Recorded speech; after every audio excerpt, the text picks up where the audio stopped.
Let's start this video with a fun fact. Today is Canadian Thanksgiving. It's a weird holiday because it changes the day every year because we try to coincide it with when the unforgiving and harsh cruelty of winter blankets the landscape with snow and ice and kills everything dead.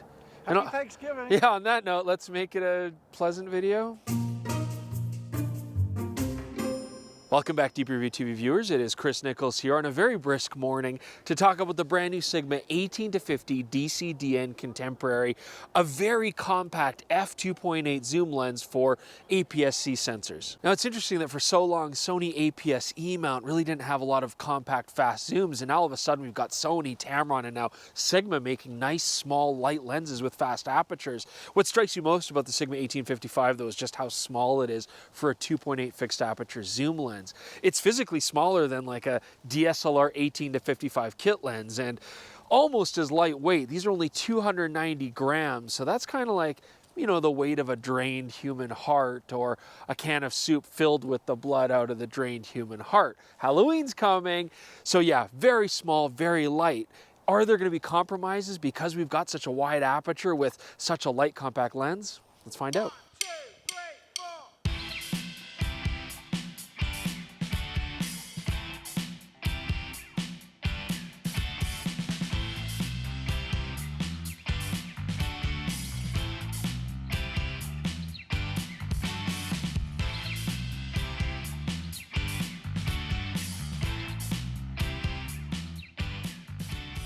Now, in order to keep this lens lightweight and compact, although it does have some internal metal construction, it is mostly plastic in its construction, to be expected on a lens like this. Everything still seems nice and smooth and tight. We don't have a lot of play or movement, so I like that. The lens itself isn't really ruggedly weather sealed, but the lens mount is sealed against dust and moisture.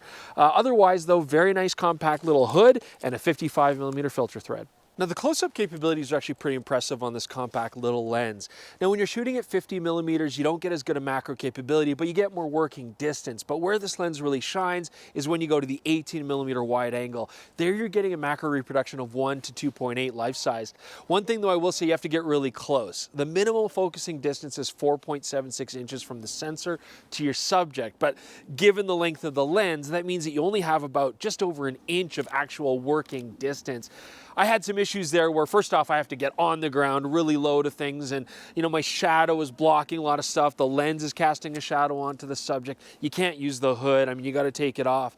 And you're always getting that wide angle look. It can be fun for some macro, but you don't want it all the time. So Sigma have done a great job controlling flare and ghosting on the 18-50 2.8. I'd happily shoot this into the sun. Wasn't really losing too much contrast, not getting any big ghosting or internal reflection. So that's nice. Sunstars, though, not very beautiful, stop down, nothing to write home about.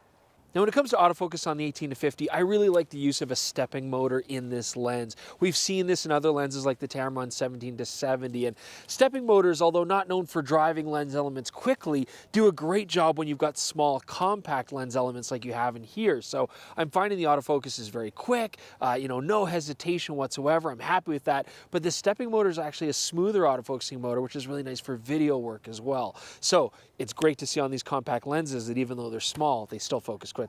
So we did find one compromise here on this lens. The Sigma 18-50 unfortunately suffers from a fair amount of LoCA. That's longitudinal chromatic aberration. It's the kind that's really hard to get rid of in post. That's where you'll get color fringing in the foreground and background areas out of focus. And it can be quite distracting, as you can see here in this sample. Lots of green tones in the background, out of focus highlights. Foreground takes on a strong magenta cast. And it does get better if you stop down the lens, but a lens like this, you want to shoot at 2.8 quite often. So if you're shooting scenes wide open and you've got backgrounds with highlights and contrast and lighter tones, expect that you're going to see this color cast, and again, it's hard to get rid of and it's kind of annoying.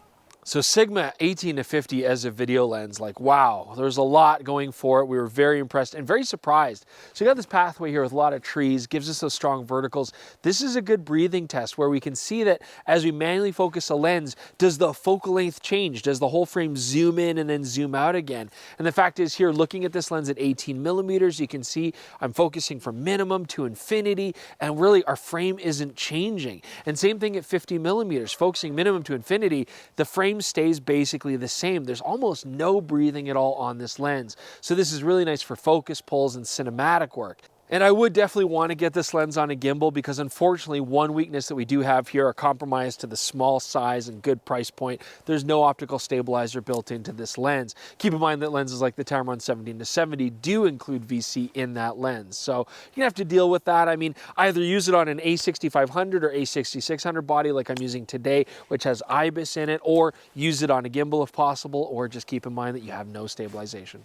Now, when it comes to bokeh, we never reviewed the Sony 16-55 2.8, but we did play with it quite a bit, and I actually found the bokeh very beautiful on that lens. You may remember we did review the Tamron 17-70, and actually bokeh was the weak spot on that lens. It was kind of one of our main complaints on it. So I'd actually put the Sigma 18-50 somewhere in between. Bokeh is actually quite nice. Now you can see here in the specular highlights, there's a little bit of mess going on. I wouldn't call it onion rings, it's just a little bit busy. You know, it's only a 7-bladed aperture, but stop down, your highlights still stay fairly round. My only real issue is that cat's eye is fairly prevalent when you're shooting wide open, and you can still see it in the corners, even stop down a little bit. Transitions from in-focus to out-of-focus are very smooth. Again, overall, bokeh on this lens was actually much better than I expected it to be. All right, let's talk about sharpness on the Sigma 18-50. So first off, at 50 millimeters, looking at the center here at 2.8, actually very decent performance. Things do sharpen up though a little bit when you stop down to 5.6, as you can see here, but it's a pretty small improvement. I was happy how consistent it was. Now let's talk about the corners, because this is what surprised me. I expected them to be dog.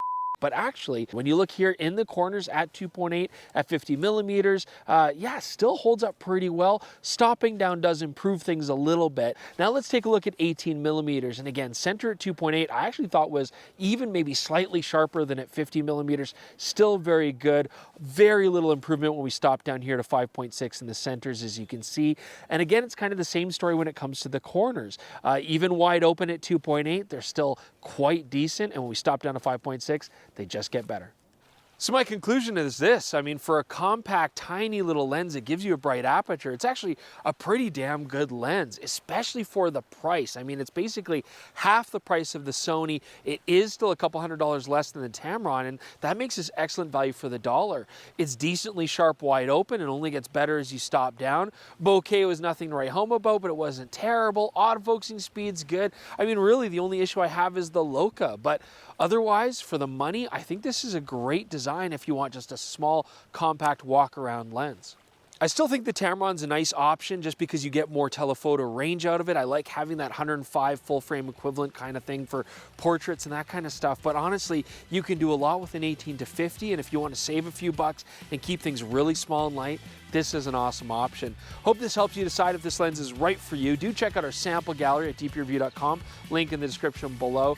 Thank you for watching as always. Please like, please subscribe. We really appreciate that. We hope to see you soon for another episode of Deep Review TV.